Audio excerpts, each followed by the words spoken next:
आज हम राजस्थान पॉलिटी का टॉपिक राजस्थान सूचना आयोग के विगत परीक्षा में आए हुए प्रश्नों का अध्ययन करेंगे कि राजस्थान में जो भी एग्जामें हुई हैं उनमें राजस्थान सूचना आयोग से कौन कौन से क्वेश्चन पूछे गए हैं, जो कि हमारे लिए बहुत ही इम्पोर्टेंट हैं अपनी परीक्षाओं को ध्यान में रखते हुए। पहला क्वेश्चन है हमारा, राजस्थान राज्य के प्रथम सूचना आयुक्त कौन थे? राजस्थान राज्य के प्रथम सूचना आयुक्त कौन थे? प्रथम सूचना आयुक्त कौन थे? श्री एम.डी. कौरानी, श्री एम.डी. कौरानी। दूसरा क्वेश्चन है हमारा, राजस्थान सूचना आयोग की स्थापना कब हुई थी? राजस्थान सूचना आयोग की स्थापना हुई थी, राजस्थान सूचना आयोग की स्थापना कब हुई थी? अप्रैल 2006 को, अप्रैल 2006 को। और इसका पहला कौन है सूचना आयुक्त? श्री एम.डी. कौरानी। ठीक है, आगे चलते हैं। चलो, तीसरा क्वेश्चन हमारा, राजस्थान के मुख्य सूचना आयुक्त की नियुक्ति कौन करता है? मतलब कि इसकी नियुक्ति कौन करता है? कौन करता है? राज्यपाल। ठीक है, इसकी नियुक्ति कौन करता है? राज्यपाल। चौथा क्वेश्चन है हमारा, राज्य सूचना आयुक्त का कार्यकाल कितने समय का होता है? राज्य सूचना आयुक्त का कार्यकाल कितने समय का होता है? 3 वर्ष का। कितने वर्ष का होता है? 3 वर्ष का। आगे चलते हैं। पांचवा क्वेश्चन हमारा, राज्य सूचना आयोग के प्रमुख और सदस्यों की नियुक्ति कौन करता है? मतलब कि इनके प्रमुख, राजस्थान आयोग के एक तो प्रमुख और सदस्य की नियुक्ति कौन करता है? अब ये बोल रहा है, राज्य के मुख्यमंत्री की अध्यक्षता में एक समिति की सिफारिश के आधार पर राज्यपाल, मतलब कि नियुक्ति उनका ना राज्यपाल करता है। नियुक्ति सदस्यों की नियुक्ति राज्यपाल करता है, किसकी? मुख्यमंत्री की अध्यक्षता में और एक समिति की सिफारिश पर। निम्नलिखित में से किस परिस्थिति में,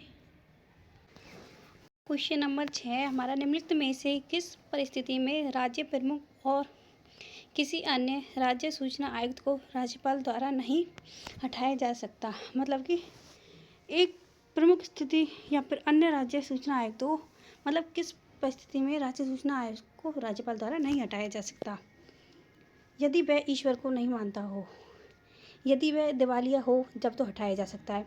यदि वह अपने कार्यालय के बाहर किसी अन्य नौकरी में संलग्न है, जब भी उसे हटाया जा सकता है। यदि वह राज्यपाल की दृष्टि में पद पर बने रहने के लिए अयोग्य है, जब भी हटाया जा सकता है। यदि वह ईश्वर को नहीं मानता है, तो ये कोई बात नहीं हुई, इसमें उसको नहीं हटाया जा सकता। निम्नलिखित में से कौन राज्य सूचना आयुक्त की शक्ति और कार्य नहीं है? मतलब कि राज्य सूचना आयुक्त की शक्ति या फिर कार्य नहीं है, मतलब इसमें से ये बताना है कि कौन सा कार्य नहीं है। राज्य सूचना आयुक्त जिस कार्य को नहीं करता वो कौन सा कार्य नहीं है। एक शिकायत की जांच के दौरान आयोग किसी ऐसी जानकारी की जांच नहीं कर सकता जो कि सार्वजनिक प्राधिकरण की हिरासत में हो। ठीक है, इसका आंसर है ये वाला। आगे बढ़ते हैं हम। राज्य सूचना अधिकार कानून कब से लागू हुआ? कब से लागू हुआ था ये? 12 अक्टूबर 2005 से।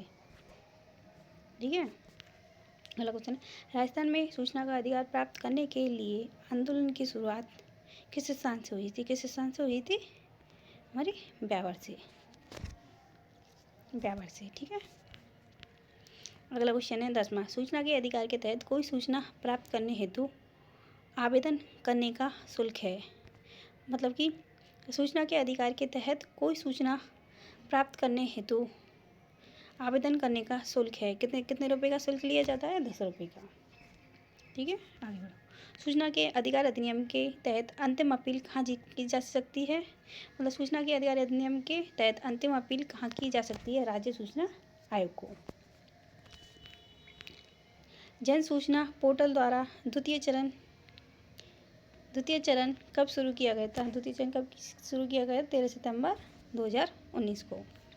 राजस्थान में जन सूचना पोर्टल के पहले चरण का उद्घाटन कब हुआ था? पहले चरण का उद्घाटन कब हुआ था? अगस्त 2019 में। निम्नलिखित में से कौन सा वाक्य राज्य सूचना आयुक्त SIC के बारे में सही नहीं है? कौन सा सही नहीं है इसमें से? ये वाला, राज्य सूचना आयुक्त को फिर से नियुक्त किया जा सकता है, इसको फिर से नियुक्त नहीं किया जा सकता। राज्य सूचना सूचना के अधिकार अधिनियम के उद्देश्यों के संबंध में निम्नलिखित में से कौन सा कथन सही नहीं है। इसमें से मुझे बताना कि कौन सा कथन सही नहीं है। नागरिकों को सशक्त करना, ये सही है। हमारे लोकतंत्र को ऐसा बनाना ताकि वह वास्तव में लोगों के लिए काम कर सके, ये भी सही है। और सरकार के नागरण में पारदर्शी उत्तरदायी पड़े, ये भी सही है। तो इसमें सही कौन सा नहीं, समाज की महिला एवं कमजोर तबकों मतलब कि वर्गों को सशक्त करने के लिए काम करना, ये इसमें सही नहीं है इसके उद्देश्य में। ठीक है, हो गए हमारे राज्य सूचना आयोग के क्वेश्चन। इससे आगे हम कल पढ़ेंगे।